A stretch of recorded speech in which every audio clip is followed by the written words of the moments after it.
नमस्कार, good morning Maharashtra. मी प्रज्ञा पोवळे. बुलेटिनमध्ये आपल्या सगळ्यांचं स्वागत. बुलेटिनची सुरुवात करूया या तासाच्या महत्त्वाच्या बातम्यांचे वेगवान अपडेट्स घेऊन.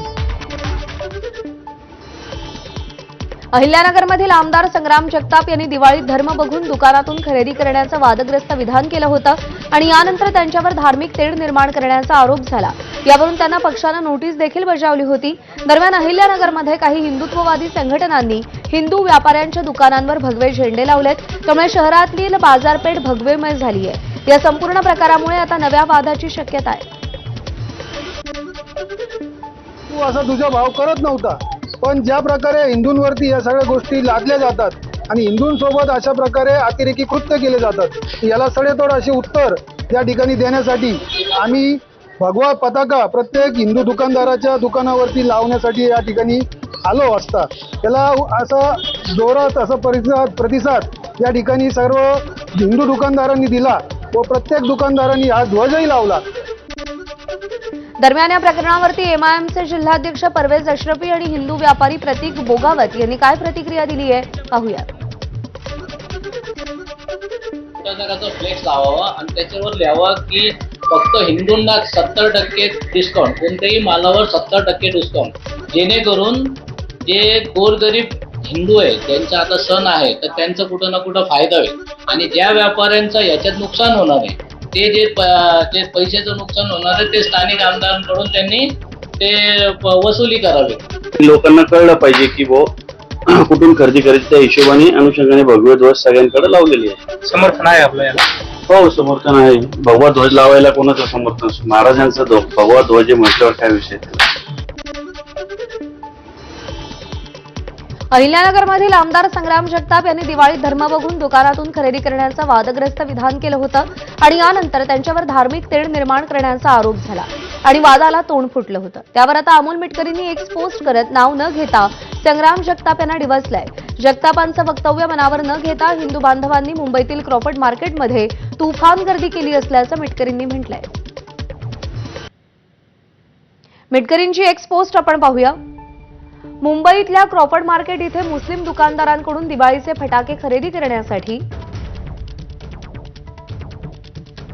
आमदार साहेबांचं जास्त मनावर न घेता हिंदू बांधवांनी केलेली तुफान गर्दी. 2 किलोमीटर पर्यंत रांग. ऐसा क्यों करते हो भाई?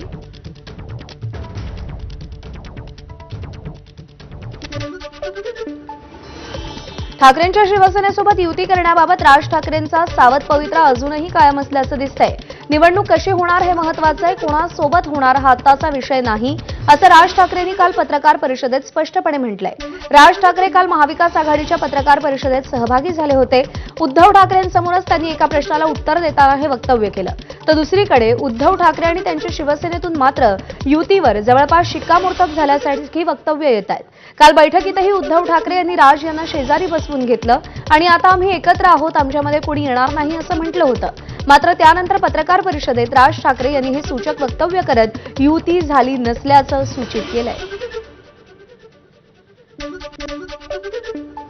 प्रश्न असा आहे की या सगळ्या याच्यामध्ये एक गोष्ट लक्षात घ्या, आता निवडणूक होणार कशी होणार हे महत्वाचं आहे. कोणाबरोबर होणार हा आत्ताचा विषयच नाही. आणि ही तुमच्या जर लक्षात असेल कदाचित त्या पत्रकार परिषदेला जर समजा तुम्ही असाल तर 2017ला पण मी हेच बोलत होतो. स्थानिक स्वराज्य संस्थांच्या निवडणुकांपूर्वी महाराष्ट्रामध्ये राजकीय वातावरण तापलंय. काँग्रेसचे नेते विजय वडेट्टीवार यांनी भाजपवर गंभीर आरोप करत निवडणूक आयोगाच्या पारदर्शकतेवर प्रश्न उपस्थित केले. या वादाच्या केंद्रस्थानी देवांग दवे हे नाव आहे. भाजपचे युवा कार्यकर्ते देवांग दवे निवडणूक आयोगाचा मीडिया सेल हाताळतात, असा आरोप काँग्रेसचे नेते विजय वडेट्टीवार यांनी केला. देवांग दवे कोण आहेत याची माहिती घ्या अशी मागणी त्यांनी केली आहे. तर वडेट्टीवार यांच्या आरोपांना देवांग दवे यांनी प्रत्युत्तर दिलंय. देवांग दवे ही निवडणूक आयोगाची ही एका राष्ट्रीय पक्षाची पदाधिकारी आणि हे पुढे चालून राहिलेले त्यांच्याकडे जो कंत्राट दिला आहे रिलीज करायचं पण आहे ना एडिशनचं पण आहे. दोन्ही काम तो करतो आहे वेबसाईटवर अधिकृत आणि तिथूनच कदाचित घोळ असावा असा आमचा घोळ समज आहे. मी भारतीय जनता पार्टीचा मागच्या 17 वर्षापासून असलेला एक छोटासा कार्यकर्ता आहे. मी माझा आणि इलेक्शन कमिशनचा काहीही काडीमात्राचा संबंध नाही. मी कधी त्यांच्या ऑफिसमध्ये सुद्धा गेलो नाही. आता आपण इतके वर्ष सगळे वोटिंग करतो, तुम्ही सगळे या प्रक्रिया तुम्ही बघत असतात. असं कुठे होतं का सकाळी दिसतो आणि संध्याकाळी दिसतो? असं होतच नाही. त्यांची जी इलेक्शन कमिशनची जी प्रक्रिया, त्यांचं तेच म्हणतो ना, त्यांनी दावा प्रूव्ह करावा. दरम्यान यावेळी राज ठाकरेंनी अजित पवारांची नक्कल केल्यानं वातावरणात काहीसा हर्षा पिकला. तर राज ठाकरेंनी केलेल्या नकलीवरती अजित पवारांनी काय प्रतिक्रिया दिली आहे पाहूया. याच्यामध्ये त्यावेळेला अजित पवार पण होते त्यावेळेला यायला पाहिजे होता आणि त्यावेळेला ते तावाने बोलत पण होते ते सांगत पण होते त्या सगळ्या गोष्टी. मग मला हे का कुणी तू उद्या माझी मिमिक्री केली तर माझ्या अंगाला भोकं पडत नाही. हे जे मिमिक्री करणारे मिमिक्री करत राहतील, काम करणारं मी कामाचा माणूस मी काम करत राहील. हे जे मिमिक्री करणारे मिमिक्री करत राहतील, काम करणारं मी कामाचा माणूस मी काम करत राहील. मुख्यमंत्री देवेंद्र फडणवीसांनी प्रणिती शिंदेंवर टीका केली. काही विरोधकांच्या वक्तव्यावरून मला कळत नाही हसावं की रडावं. सोलापुरात झालेला पाऊस हा निसर्गानं नाही तर राज्य सरकारने आणला असं एक नेता म्हणाला. त्यांना फुलं द्या आणि गेटवे सून म्हणा, कधी कधी परिणाम होत असतो, अशी टीका मुख्यमंत्री फडणवीसांनी केली आहे. काही लोकांच्या डोक्यामध्ये तर इतका किडा गेलाय. सोलापूरमध्ये तर मला एक स्टेटमेंट पाहायला मिळालं. आता हसावं की रडावं मला समजत नाही, कारण इथल्या एका नेत्यांनी सांगितलं, म्हणाले सोलापूरमध्ये इतका जो पाऊस आला हा निसर्गामुळे नाही आला, हा राज्य सरकारने आणला, हा महापूर राज्य सरकारने आणला. काय हरकत नाही, त्यांना एक फूल द्या आणि गेट वेल सून सांगा. कधी कधी परिणाम होतो असा, म्हणजे मानसिक परिणाम असतो, त्यामुळे त्याचं फार काळजी करण्याचं कारण नाही. एक महत्वाची अपडेट. माळशिरस तालुक्यात श्रीपूर इथे मुख्यमंत्र्यांच्या कार्यक्रमात शरद पवारांच्या राष्ट्रवादीचे 4 आमदार आणि एका खासदाराची उपस्थिती होती. जिल्ह्यातील एकमेकांचे कट्टर विरोधक एकाच स्टेजवर आले. स्वर्गीय सुधाकर पंत परिचारक यांच्यावरील प्रेमामुळे मुख्यमंत्र्यांच्या कार्यक्रमात सगळे कट्टर विरोधक एकत्र बसल्याचं चित्र दिसलं. झालेल्या कार्यक्रमासाठी शरद पवार गटाचे ज्येष्ठ नेते विजयसिंग मोहिते पाटील यांच्यासह माढ्याचे खासदार धैर्यशील मोहिते पाटील, माढ्याचे आमदार अभिजित पाटील, मोहोळचे आमदार राजू खरे आणि माळशिरसचे आमदार उत्तमराव जानकर हे उपस्थित होते. याचसोबत ठाकरेंच्या शिवसेनेचे बार्शीचे आमदार दिलीप सोपल, सांगोल्याचे शेकाप आमदार डॉ. बाबासाहेब देशमुख, भाजपचे पंढरपूर मंगळवेढ्याचे आमदार समाधान अवताडे आणि विधान परिषद आमदार रणजितसिंग मोहिते पाटील यांची उपस्थिती होती. तर फडणवीसांच्या कार्यक्रमाला विरोधातले पुढारी होते. राष्ट्रवादी शरदचंद्र पवार पक्षाचे ज्येष्ठ नेते विजयसिंग मोहिते पाटील, शरदचंद्र पवार पक्षाचे खासदार धैर्यशील मोहिते पाटील, तर अभिजित पाटील राष्ट्रवादी शरदचंद्र पवार पक्षाचे आमदार आहेत. राष्ट्रवादी शरदचंद्र पवार पक्षाचे आमदार राजू खरे आणि आमदार उत्तमराव जानकर हे देखील या कार्यक्रमाला एकत्र उपस्थित होते. शिवसेना ठाकरे गटाचे आमदार दिलीप सोपल आणि शेकापचे आमदार बाबासाहेब देशमुख यांचीही या कार्यक्रमाला उपस्थिती होती.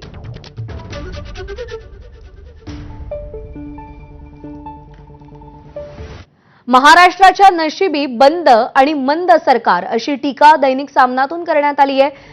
मुख्यमंत्री देवेंद्र फडणवीसांवरती आणि त्यांच्या सरकारवरती टीकेची झोड उठवण्यात आली आहे. हुशारक्या वेगवान कारभाराच्या पण परिस्थिती उलट. नवीन योजना सोडा, असलेल्या योजना बंद केल्या जात आहेत. आनंदाचा शिधा. मुख्यमंत्री तीर्थदर्शन योजनेसारख्या 9 योजना बंद करण्यात आल्यात. स्थानिक स्वराज्य संस्थांच्या निवडणुकीत जनतेनं सरकारचा समाचार घ्यावा.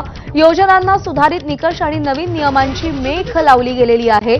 स्वच्छता मॉनिटर, एक राज्य एक गणवेश, पुस्तकाला वह्यांची पानं हे उपक्रमही स्थगित करण्यात आलेले आहेत, असं सामनाच्या आजच्या अग्रलेखात म्हटलं गेलंय. फडणवीसांवर टीका करण्यात आली आहे. दरम्यान या संदर्भात भाजपचे प्रवक्ते केशव उपाध्ये काय म्हणाले तेही आपण पाहूया. निमित्त मतदार याद्यांचं काम निवडणूक टाळण्याचं कार्यकर्त्यांवर अन्यायाचं. महाराष्ट्रातील कार्यकर्त्यांच्या निवडणुका टाळण्याचा हा डाव. महापालिका जिल्हा परिषदांच्या निवडणुकीत पानिपत होणार असल्यानं याचा अंदाज आलेला आहे. मतदार यादीचं निमित्त करून उबाठा काँग्रेस शरद पवार गट यांनी संगनमत करून महाराष्ट्रातील कार्यकर्त्यांच्या निवडणुका होऊ द्यायच्या नाहीत असा खटाटोप सुरू केलाय. निवडणुका पुढे ढकलण्याची नेत्यांची भूमिका महाविकास आघाडीच्या कार्यकर्त्यांना सुद्धा पटणारी नाही.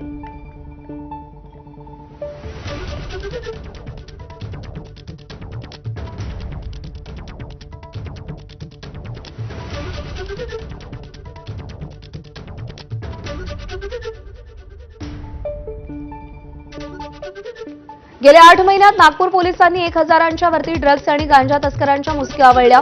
ड्रग्ज विरोधी ऑपरेशन थंडरला मोठं यश प्राप्त झालंय. गेल्या 1 मार्चपासून 15 ऑक्टोबरपर्यंत नागपूर पोलिसांनी 758 ठिकाणी कारवाया करत 1007 आरोपींना अटक करत 7 किलो एमडी आणि 754 किलो गांजा जप्त केलाय. ड्रग्ज रॅकेट पूर्णतः उद्ध्वस्त केल्याशिवाय आम्ही शांत बसणार नसल्याचं नागपूरचे पोलीस आयुक्त रवींद्र कुमार सिंगल यांनी सांगितलंय.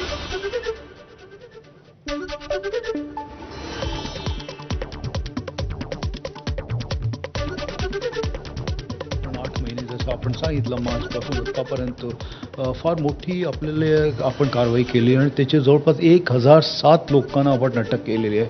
आणि जर आपण मुद्देमाल बघितला तर त्याच्यात जवळपास 11 कोटीचा मुद्देमाल आपण जप्त केलेला आहे. आणि हे सगळे प्रकारचे जे ड्रग्ज असतात ते सगळ्यांवर आपण कारवाई केलेली आहे. उद्योगपती अझीम प्रेमजींच्या नावे गुंतवणुकीचं बनावट अॅप तयार करून एकाला 76 लाखांचा गंडा घातला गेलाय. पैसे पाठवून विदेशात गेलेल्या उद्योजकांना प्रेमजी यांच्या समूहाची मूळ वेबसाईट उघडून पाहिल्यानंतर फसवणूक झाल्याचं लक्षात आलंय. विशेष म्हणजे यातले अर्ध्याधिक पैसे बीडच्या 2 बँक खात्यांमध्ये गेल्याचं समोर आलंय. बीडच्या बँक खात्यातून उद्योजकाचे पैसे पुढे शेकडो बँक खात्यांवरती वळते होत गेले. जवळपास 800 पेक्षा अधिक व्यवहार होत ते पुढे पाठवले गेले.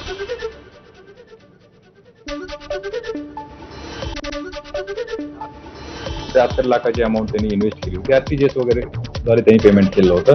ऑथराइज फर्म आहे. त्यांनी एक ॲडवायझरी जारी केली होती की त्यांच्या साईटला छेडछाड करून किंवा त्यांच्या मार्फतीनं कोणीतरी डुप्लिकेट पद्धतीनं हा याच्यामध्ये लिंक पाठवत आहे. त्यानंतर फिर्यादीच्या लक्षात आलं की आपली फसवणूक झालेली आहे आणि त्यानंतर मग त्यांनी सायबर शाखा आणि पोलीस स्टेशन मुकुंदवाडी इथं तक्रार दिली.